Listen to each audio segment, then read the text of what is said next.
আরেকটা ব্যাখ্যা আছে, আপনারা জানেন যত মুফাসসির পৃথিবীতে আসছেন সমস্ত মুফাসসিরের মধ্যে রইসুল মুফাসসিরিন কাকে বলা হয়? পৃথিবীর ইতিহাসে এমন মুফাসসির আসে নাই, কিয়ামত পর্যন্ত আসবে না।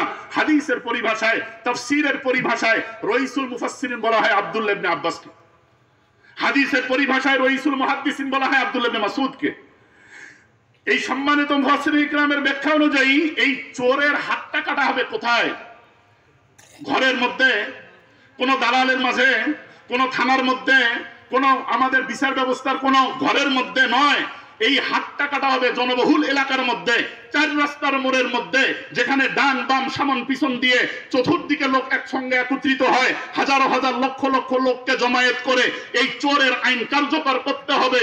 এই জন্য কার্যকর করতে হবে একটা কার্যকর করতে দেখে নিজের জিন্দেগিকে শুধরানোর ব্যবস্থা করতে পারে। আপনারা বলেন, কেউ যদি জিনা করে ধরা পড়ে তাহলে কি দালালের মাধ্যমে তাকে 10,000 20,000 টাকা ঘুষ দিয়ে মুক্তি পাওয়া, গোপনে বিচার ব্যবস্থা করা, আদালতের সুপর্দ করিয়ে তাকে একটা 10 বছর 20 বছর কারাদণ্ড দেওয়া ইসলামিক আইন নয়। ইসলামিক আইন হলো, এই আইনটা এখন কার্যকর হবে না, পরিষ্কার করে দেই, এই আইনটা কার্যকর হওয়ার জন্য ইসলামিক দেশ হতে হবে, ইসলামিক কৃষ্টি কালচারে পরিচালিত হতে হবে, বিচার বিভাগ, প্রশাসনিক বিভাগ প্রতিটা স্তরে 30 পারা কোরআন চলতে হবে, তখন এই আইনটা কার্যকর হবে। জিনা করে যদি ধরা পড়ে তাহলে আমাদের কোরআনের নির্ধারিত শাস্তি কি? ওয়াজ্জানিয়াতু ওয়াজ্জানি ফাজলিদু কুল্লা ওয়াহিদিন মিনহুমা মিয়াতা জালদা। জিনাকারী পুরুষ মহিলা উভয় জিনা করে ধরা পড়ছে, পরকিয়া করে ধরা পড়ছে, তাহলে আপনাদের নিয়ম কি? যদি অবিবাহিত হয় তাহলে তাকে সংসার করা। কি করা? অবিবাহিত হলে 100 বেত্রাঘাত করা, হাত পা বেঁধে 100টা বেত্রাঘাত করা, অবিবাহিত যদি হয়। আর যদি বিবাহিত হয় তাহলে তাকে সংসার করা, রজম করা। এটা হলো কোরআনের আইন। আপনারা বলেন, দালালি করে টাকা খাওয়া, বিচারের নামে তামাশা করা। একটা জেনাকারী ধরা পড়ছে, 3 গ্রুপ তৈরি হয়েছে। কি গ্রুপ? আমার কাছে আয়, আমি তোকে 10,000 টাকা দিয়ে খালাস করে দেই, কেউ জানবে না। আরেক গ্রুপ বলবে, আমি থানার লোক, থানার ওসি ডিসি এসপি আমার আপনজন। আরেকজন বলবে, এই থানার মধ্যে যে এমপি আছে, উপজেলার চেয়ারম্যান আছে, প্রশাসনিক কর্মকর্তারা আছে, ওনারা খুব আমার আপনজন, 20,000 টাকা দে, তোর মামলা আমি খালাস করে দিই। এই দালালি ব্যবস্থা চলবে না যদি কোরআনের ব্যবস্থা চালু হয়ে যায়। দালালি ব্যবস্থা চলবে না, দালালিরা দালালি করতে পারবে না যদি কোরআনের আইন বাংলাদেশে চালু হয়ে যায়। পরিষ্কার বক্তব্য হলো, বিবাহিত যদি হয় তাহলে তাকে রজম করতে হবে, অবিবাহিত যদি হয় মিয়াতা জালদা করতে হবে, 100 বেত্রাঘাত মারতে হবে। কোথায়? ওই জনবহুল এলাকার মধ্যে। কারণ বাংলাদেশের হাজারো হাজার পরকীয়া হয়, ছেলেরা মেয়ে ঘর থেকে চলে যায়, মেয়েরা ঘর থেকে চলে যায়, বাবার অবাধ্য হয়ে অবৈধ সম্পর্ক যারা যাপন করে, বিবাহিত হওয়ার পরে অন্যের স্ত্রীকে নিয়ে যারা পরকীয়ায় লিপ্ত হয়ে যায়। এই বাংলাদেশটাকে পরকীয়া মুক্ত করতে গেলে এই আয়াত বাস্তবায়ন করা ছাড়া বিকল্প কোনো রাস্তা নাই। কেউ যদি কারো বিরুদ্ধে সাক্ষী দেয়, একটা ঘটনা ঘটছে আমাদের এখানে, এই ঘটনাটা সে বলবে, এটা কাজ কর, চট্টগ্রামে ছিল, কত 5,000 টাকা দাও, তুই যা কবু, তুমি যা বলবা যে আমি পরে আপনার বিচারকের সামনে যে 5,000 টাকা দেবো, যা কবু যে আমি না দেখছি ঘটনাটা। অথচ কিন্তু ঘটনা ঘটার সময় সে ছিল না। চেয়ারম্যানের সামনে তুমি বলবা যে আমি দেখছি, অথচ সে কিন্তু ছিল চট্টগ্রামে। ওই দিন তার অস্তিত্বই এখানে ছিল না, সে ছিল কোথায়? চট্টগ্রামে। বলতেছে এই 5,000 টাকা দিয়ে তোকে দিলাম, তুই যা সাক্ষী দেবো। মিথ্যা সাক্ষী। আমার বিরুদ্ধে, আপনার বিরুদ্ধে হাজারো হাজার মিথ্যা সাক্ষ্যদাতা বাংলাদেশের মধ্যে নাই? বলেন না কেন নাই? কোরআনের আইন হলো, কেউ যদি কারো বিরুদ্ধে মিথ্যা সাক্ষ্য দেয় তার পিঠের মধ্যে 80টা বেত্রাঘাত করতে হবে জনবহুল এলাকার মধ্যে। তাহলে 3টা উদাহরণ দিয়ে মূল আলোচনায় যদি আমি যাই, তাহলে জেনা যদি করে বিবাহিত হলে এক হুকুম, অবিবাহিত হলে আরেক হুকুম, চোর ধরা পড়লে এক হুকুম, মিথ্যা সাক্ষীদাতা ধরা পড়লে আরেক হুকুম। এই যে হুকুম হাকাম গুলো, এটা কি মানুষের মধ্যে মনুষ্যত্ব আনার জন্য না মানুষের মধ্যে জনসংখ্যা বৃদ্ধি করার জন্য? যতদিন পর্যন্ত কোরআন হাদিসের জ্ঞানে জ্ঞানী মানুষ হবে না, নিজের ছেলে মেয়েদেরকে মাদ্রাসায় পড়াশোনা করাবে না, নিজের মানুষের মধ্যে মনুষ্যত্ব তৈরি হবে না, অতক্ষণ পর্যন্ত জনসংখ্যাই বাড়বে, মানুষ বাড়বে না। গর্বা सूरत आदमी इंसाब दे, गरबा सूरत आदमी इंसाब दे, अहमद अबू जहल हम एक साब दे। দুই হাত দুই পা দুই চোখ দুই নাক বিশিষ্টকে যদি মানুষ বলা হয়, তাহলে আবু জেহেলও মানুষ, মুহাম্মদুর রাসূলুল্লাহ মানুষ। আরে আবু জেহেল তো পৃথিবীর মধ্যে সর্বনিকৃষ্ট মানুষ, আরেকজন মুহাম্মদুর রাসূলুল্লাহ পৃথিবীর মধ্যে সর্বযুগের সর্বোৎকৃষ্ট মানুষ। আবু জেহেলের দুই হাত, মুহাম্মদুর রাসূলুল্লাহ দুই হাত, আবু জেহেলের দুই পা, মুহাম্মদুর রাসূলুল্লাহ দুই পা। সুতরাং মস্তিষ্ক দিয়ে, দুই হাত দিয়ে, দুই পা দিয়ে, শরীর দিয়ে, দুই চোখ দিয়ে, দুই কান দিয়ে একটা মানুষের মনুষ্যত্ব মাপা যায় না। একটা মানুষের মনুষ্যত্ব মাপতে হলে তার শিক্ষা দীক্ষার মধ্যে কোরআন এবং হাদিসের শিক্ষা আছে কিনা এটা দেখা অপরিহার্য কর্তব্য। তাহলে এক নম্বর আমরা যেটা উদাহরণ দিলে আপনারা যদি বুঝে থাকেন আমার সঙ্গে বলুন, একজন ব্যক্তি নামাজ পড়ে নাই, রোজা রাখে নাই, হজ করে নাই, যাকাত দেয় নাই, মিথ্যা বলছে, চগলখুরি করছে, গীবত শিকায়ত করছে, পরনিন্দা করছে, ওজনে কম দিয়েছে, লুটতারাজ করছে, হিংসা করেছো, কেন ওজনে কম দিয়েছো, কেন আইল ঠেলেছো, এই অপরাধগুলোর শাস্তি তাকে কবর, হাসর, পুলসিরাত, জাহান্নামে দাও। কিন্তু আল্লাহর একাত্মবাদের উপর বিশ্বাসী হওয়ার কারণে, শেষ নবী মুহাম্মদুর রাসূলুল্লাহকে শেষ নবী মানার কারণে crore crore million billion trillion বছর জাহান্নামের আগুনে জ্বলার পরেও ওই ব্যক্তি একদিন না একদিন এই কালেমাই তাকে টেনে হেসড়ে জান্নাতে নিয়ে যাবে। বিষয়টা কি পরিষ্কার হয়েছে আপনাদের কাছে? বিষয়টা কি পরিষ্কার হয়েছে? তার মানে হলো নামাজ পড়ে নাই জান্নাতে যাবে, এর অর্থ হলো নামাজ এক কোটি নামাজ কেউ যদি কাজা করে, তাহলে কাজাও যদি পড়ে না 2,88,00,000 বছর, এক হকবার পরিমাণ 80 হোক বা এক হকবার পরিমাণ 2,88,00,000 বছর, তাহলে এই যে 2,88,00,000 বছর এক হকবা, এটা একটা মেয়াদ আছে। তুমি ওজনে কম দিয়েছো, শাস্তির মেয়াদ আছে। তুমি মানুষের উপর জুলুম অত্যাচার করেছো, হিংসা করেছো, গীবত শিকায়ত করেছো, ওজনে কম দিয়েছো, এই মেয়াদে তোমাকে জাহান্নামের আগুনে জ্বলতে হবে। কিন্তু আল্লাহর একাত্মবাদের উপর বিশ্বাস, আল্লাহর সঙ্গে কাউকে শরীক করতে না। খ্রিস্টানরা আল্লাহকে মানে না, মানে, কিন্তু কয়জন খোদাকে মানে বলতে হবে আমার সামনে? 3 জন খোদাকে মানে। ওয়াকালাতিন নাসারা ইন্নাল্লাহা সালিসু সালাস, তারা ত্রিত্ববাদে বিশ্বাসী। আল্লাহকে আল্লাহ মানে, আল্লাহর একজন স্ত্রী নাউজুবিল্লাহ মেরিকে মানে, আল্লাহর একজন ছেলে যীশু খ্রিস্ট তথা ঈসা নবীকে মানে। এই যীশু খ্রিস্ট, আল্লাহ এবং মেরি 3 জনের সমষ্টিগত আসমান জমিনের সব কার্যক্রম পরিচালিত হয়। এই প্রবক্তা, এই কথার প্রবক্তা পৃথিবীর মধ্যে সংখ্যাগরিষ্ঠ খ্রিস্টানরা। যদি কথা বুঝে থাকেন তাহলে বলুন, ইহুদিরা উযাইর আলাইহিস সালাতু ওয়াস সালামকে আল্লাহ ছেলে মানে, নাউজুবিল্লাহ। ঈসা আলাইহিস সালাতু ওয়াস সালামকে যার সন্তান মানে, এই জন্য যে ঈসার জন্ম বাবা ছাড়া হয়েছে। তাহলে ইহুদিদের ধর্ম বিশ্বাস আমাদের উযাইর আলাইহিস সালাতু ওয়াস সালাম কেন্দ্রিক, খ্রিস্টানদের ধর্ম বিশ্বাস হযরত ঈসা আলাইহিস সালাতু ওয়াস সালাম কেন্দ্রিক, বৌদ্ধদের ধর্ম বিশ্বাস গৌতম বৌদ্ধ কেন্দ্রিক, আর হিন্দুদের ধর্ম বিশ্বাস 33 কোটি খোদা কেন্দ্রিক। এবং আল্লাহর নবী যখন নবুয়ত পাইছেন তখন মক্কার লোকেরা 4 জন খোদা মানত। একটার নাম লাত, একটার নাম উজ্জা, একটার নাম মানাত, আরেকটার নাম হুবাল। তারা বলতো বিসমিল্লাহি ওয়াল উজ্জা। আমরা লাত, উজ্জা, মানাত, হুবালের নামে এই কাজটা শুরু করলাম। আর হাদিসের মধ্যে আছে কুল্লু আমরিন জিবালিন লাম ইবদা বিসমিল্লাহি ফাওয়াক্তা।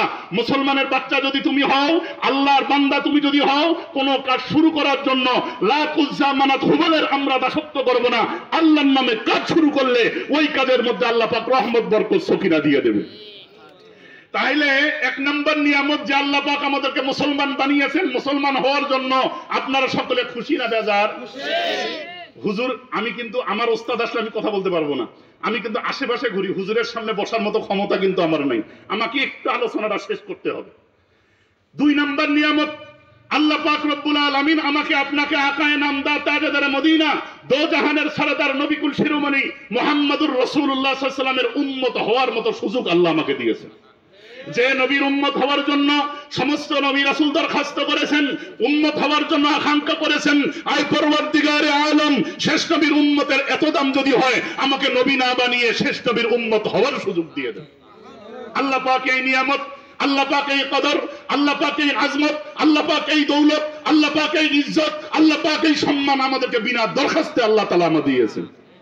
শেষ নবীর উম্মত হওয়ার লাভ কি? বলতে গেলে সারা রাত চলে যাবে, 10টা লাভের কথা বলি। শেষ নবীর উম্মত হওয়ার 1 নম্বর লাভ হলো আল্লাহ পাক রব্বুল আলামিন আদম আলাইহিস সালাতু ওয়াস সালাম থেকে ঈসা নবী পর্যন্ত কোন নবী এবং রাসূলের উপরে 5 ওয়াক্ত নামাজ ফরজ করেছেন, এই মর্মে একটা কোরআনের আয়াত আছে। এই মর্মে একটা হাদিসও আছে, কোন নবীর জন্য 2 ওয়াক্ত নামাজ ফরজ ছিল, কোন নবীর উম্মতের জন্য 3 ওয়াক্ত নামাজ ফরজ ছিল। একসঙ্গে একত্রে 5 ওয়াক্ত নামাজ ওয়ানলি ওয়ান শেষ নবীর উম্মত হওয়ার জন্য আল্লাহ পাক রব্বুল আলামিন আমাদের সৌভাগ্য দিয়েছেন। আমরা বলি আলহামদুলিল্লাহ। কিভাবে দিলেন কথা বলার সময় নেই, ইঙ্গিত দিয়ে আপনাদেরকে যাই মূল আলোচনার দিকে।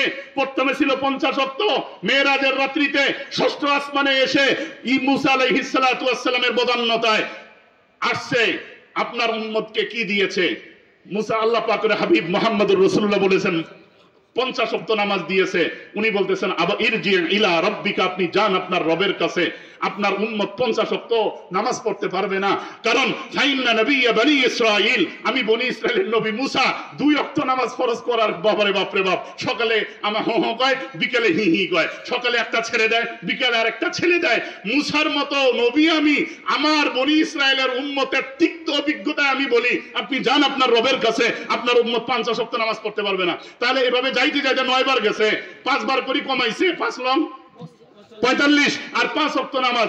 এরপরে যখন আসছে 9 বারের বেলায় আসি বলতেছে, মুসা বলতেছে কি ব্যাপার? আল্লাহ নবী বলছেন মুসা কালিমুল্লাহ, পা কমাইতে কমাইতে তোমার অনুরোধে কমাইতে কমাইতে 5 ওয়াক্ত আসছে, তুমি খালি বড় ঠেলো, যাও আল্লাহর কাছে যাও, আরো কমে আনো, আরো কমে আনো। এইভাবে আমি কমাইতে কমাইতে আল্লাহ পাক 5 ওয়াক্ত কয়। মুসা সাল্লাল্লাহু বলছেন আবারও যান আল্লাহর কাছে, 5 ওয়াক্ত হবে না, আরো কমে নিয়ে আসেন। আল্লাহ নবী বলছেন আমি লজ্জা পাই, আমি শরম পাই, আমি কিভাবে আল্লাহর কাছে যাই বলি ওগো আল্লাহ আরো কমে দিয়ে দাও। আল্লাহ যা ফয়সালা করেছেন এর উপরে আমি সন্তুষ্ট।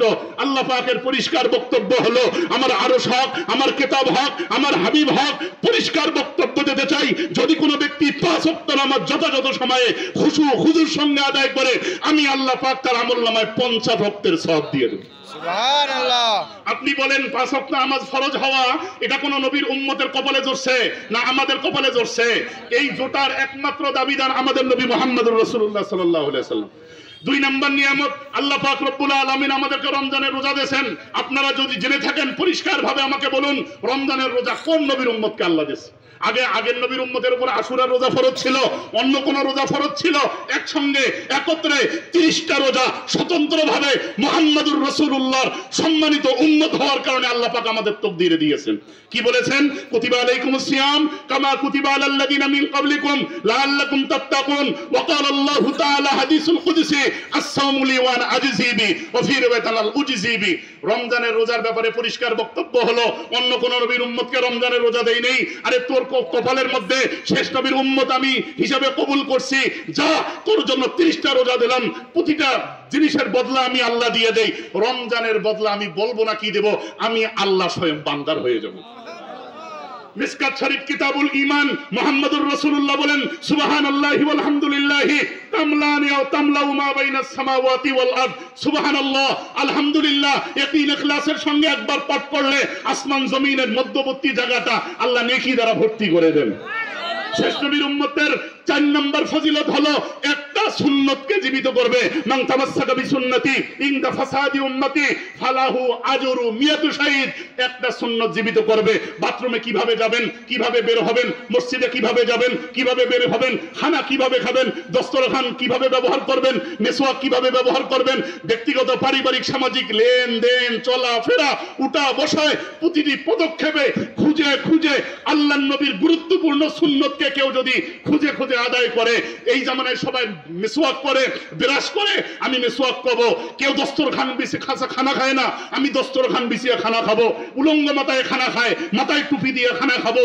বাম দিক দিয়ে আমাদের পা দিয়ে মসজিদে যায়, ডান দিক পা দিয়ে মসজিদে যাব। সবাই ডান পা দিয়ে বাথরুমে যায়, আমি বাম পা দিয়ে বাথরুমে যাব। প্রতিটি ক্ষেত্রে আল্লাহর নবীর সুন্নতকে আমি যদি জিন্দা করি, আল্লাহ পাক রব্বুল আলামিন 100 শহীদের সব আল্লাহ আমার আমলনামার মধ্যে দিয়ে দিবেন। সুবহানাল্লাহ। মান ক্বারা হারফাম মিন কিতাবিল্লাহ ফালাহু হাসানা ওয়াল হাসানাতু বিআশরি আমসালিহা।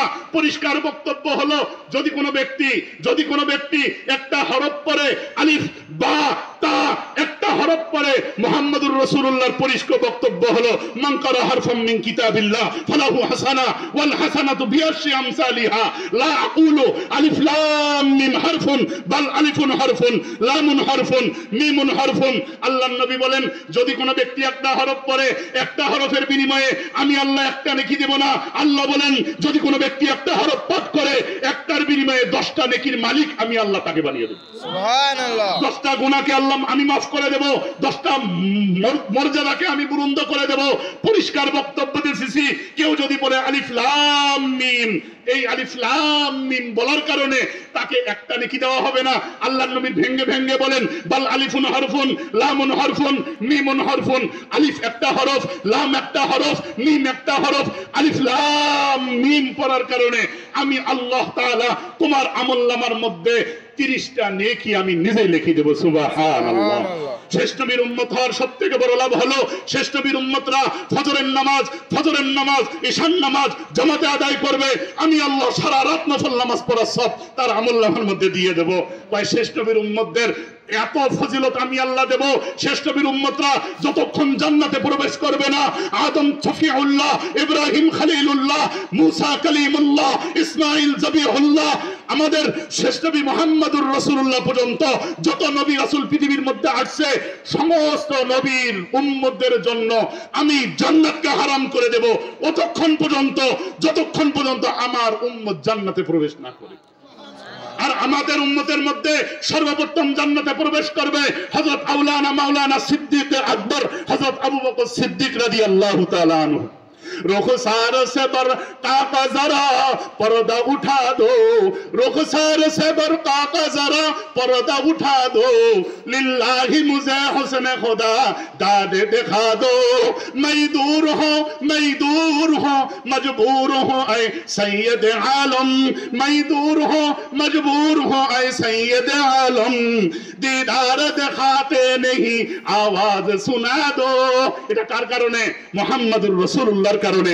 आहिस्ता कदम नीचे निगाह पुरसे सदा हो, खाबीदा यहाँ रूह नबी यहाँ रबी है। আম্মা জান আয়েশা কি বলে যা শুনবেন, কি বলে শুনবেন, একটু তাকবীর দিতে হবে। যে আমি একটা কথা বলি, সাহাবা একরাম দুই ধরনের সাহাবারা ছিল। কোন সাহাবা ছিল নরম, মুহাম্মদুর রাসূলুল্লাহ ওয়াল্লাযীনা মাহু, আবু বকর নরম মানুষ, ওসমান নরম মানুষ, হযরত আমাদের অন্যান্য সাহাবারা যারা ছিলেন অত্যন্ত নরম মানুষ। হযরত আলী কাররামাল্লাহু ওয়াজহু গরম, হযরত মুআজ গরম, মুআওয়াজ গরম, খালিদ ইবনে ওয়ালিদ গরম। এই গরম সাহাবীদের মেজাজে একবার তাকবীর আমি শুনতে চাই, যে তাকবীরের ধ্বনিতে আকাশ বাতাস মুখরিত হবে, আল্লাহু আকবার ধ্বনিতে আমাদের এই মাহফিল আজকে প্রকম্পিত হবে। এই আলীর মতো, মুআজের মতো, মুআওয়াজের মতো, আমাদের খালিদ ইবনে ওয়ালিদের মতো উমরি মিজাজে, আলী মিজাজে একবার তাকবীর দেন। তাকবীর, নারায়ে তাকবীর, নারায়ে তাকবীর। আল কোরআনের আলো আলেম ওলামা যেখানে, আমরা আছি সেখানে, নারায়ে তাকবীর।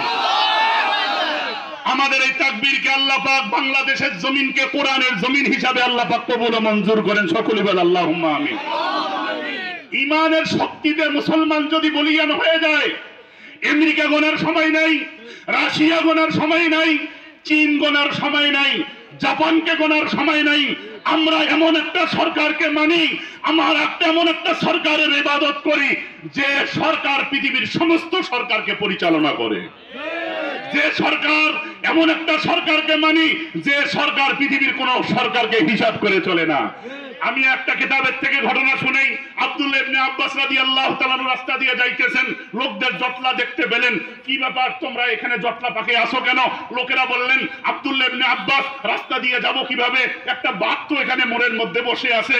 আব্দুল্লাহ ইবনে আব্বাস গেলেন, বাঘের কান ধরলেন, এরপরে বাঘকে বললেন, ইয়া আইয়ুহাল আসাদ নাহনু আসহাবু রাসূলিল্লাহি সাল্লাল্লাহু আলাইহি ওয়াসাল্লাম, হে বাঘ, আমি আল্লাহ রাসূলের চাচা ভাই আব্দুল্লাহ ইবনে আব্বাস বলছি, লোকদের কষ্ট হচ্ছে, এখান থেকে সরে যাও। আব্দুল্লাহ ইবনে আব্বাসের কথা শোনা মাত্র দেরি, বাঘ ওখান থেকে চলে গেছে।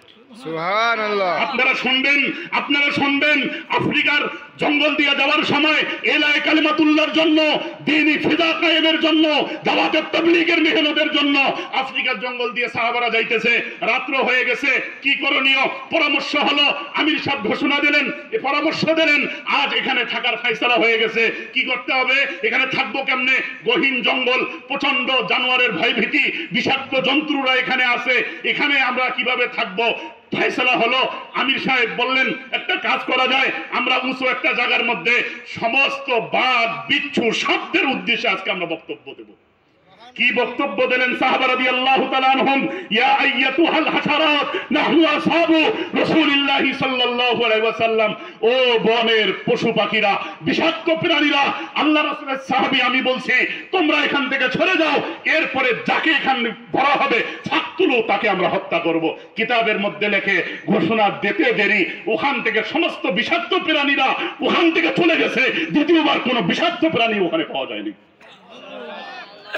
আমাদের বাহারে কুলজুম, যাকে আমরা সবাই নীলদরিয়া নামে চিনি, বাহারে কুলজুমের মধ্যে পানি বন্ধ হয়ে গেছে, পানি আনার কোনো বিকল্প কোনো সুরত নাই। কি করা যায়? কি করা যায়? সমস্ত সাহাবারা পরামর্শ করলেন। আমিরুল মুমিনিন হযরত ওমর ইবনে খাত্তাব রাদিয়াল্লাহুর কাছে চিঠি লিখলেন, ইয়া আমিরুল মুমিনিন, আমার দেশে এই সমস্যা, বাহারে কুলজুম, নীলদরিয়া পানি শূন্য হয়ে গেছে, কি করণীয়? সমস্ত এখানকার লোকরা আমাদেরকে জানাইছে প্রতি বছর অবিবাহিত কুমারী একটা মেয়েকে সুসজ্জিত করে এখানে বলি দিলে পানি আসবে, নচেত পানি আসবে না।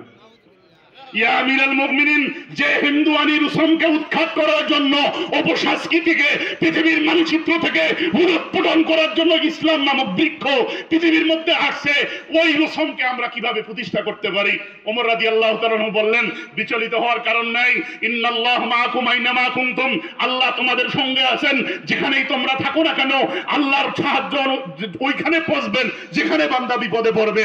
একটা কাজ কর, আমি একটা চিঠি লিখে দেই, তোমরা ওই বাহারে কুলজুমের মধ্যে চিঠিটা ফেলে দিও। পরের দিন মাইকিং করছে, হাজার হাজার লোক জড়া হয়েছে। কি আজকে মুসলমান বেইজ্জত হয়ে যাবে, মুসলমান পৃথিবীর খেলতামাশার পাত্র হয়ে যাবে। নীলদরিয়াত নাকি মুসলমান চিঠি দেবে।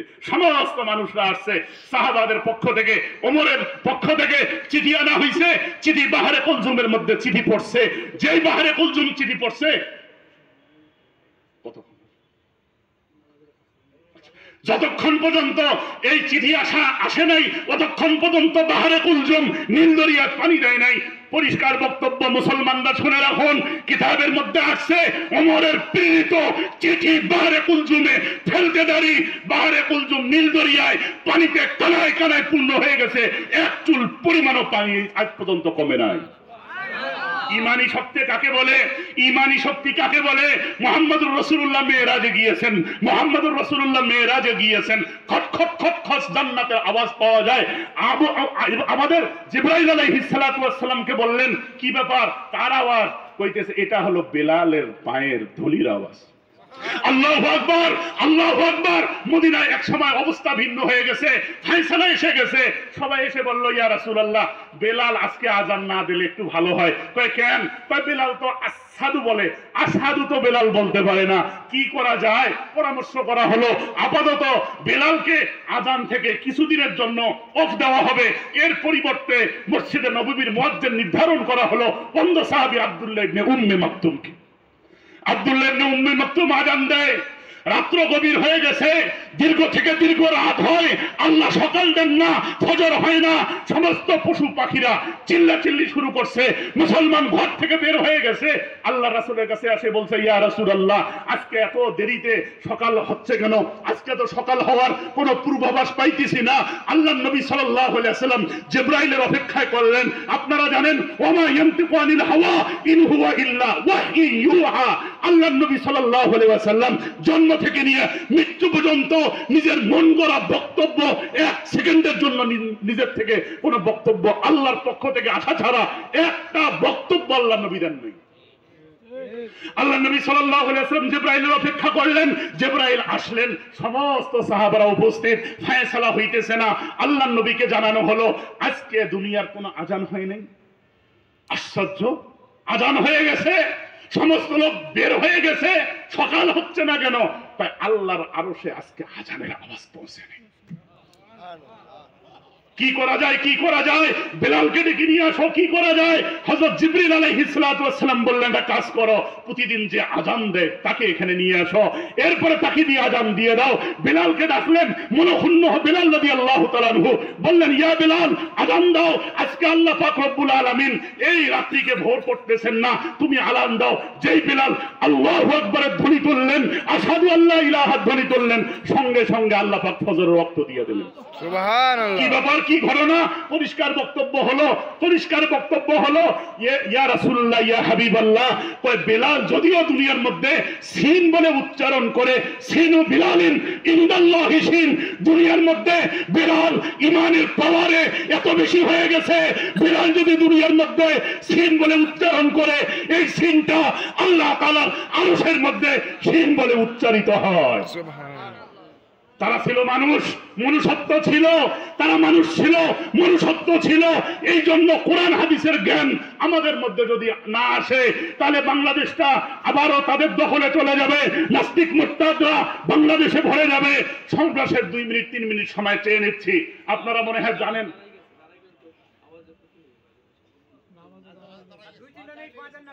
আরে নামাজে দাঁড়ায় গেছে,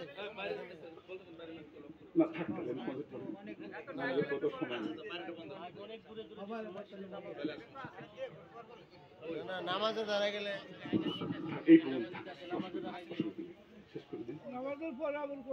না, নামাজের পরে আপনারা যেটা দাবি তুলছেন, নামাজের পরে ওখানে অনেক ওলামা একরাম আছে যাদের পায়ের নিচের ধুলাবালি আছে, এই ধুলার যোগ্য আমি না। এখানে বসছি, এটাও বেয়াদবি হয়ে গেছে, আমার দারুণ বক্তব্য দেওয়া উচিত ছিল।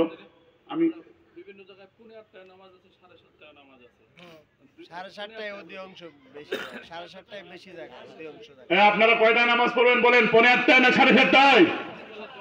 আল্লাহ, এটা 7:30 নামাজ পড়বেন, এই 2-1 মিনিট শেষ করে দিতে হবে।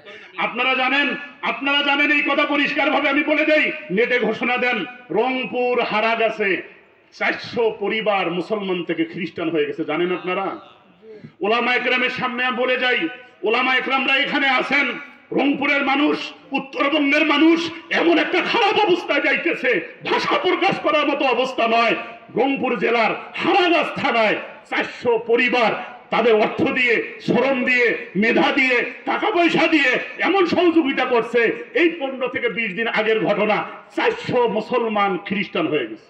নাউজুবিল্লাহ, নাউজুবিল্লাহ রাস্তে বলেন, নাউজুবিল্লাহ। দুর্বলতা, মুসলমানদের মধ্যে বিভেদ, মুসলমানদের মধ্যে ঐক্য না থাকার কারণে কাফের মুশরিক ইহুদি নাসারারা এই সুযোগ নেছে, যার কারণে যে কাজটা আমাদের দায়িত্ব ছিল ঘরে ঘরে যে খ্রিস্টানকে মুসলমান আমরা বানাবো, আমাদের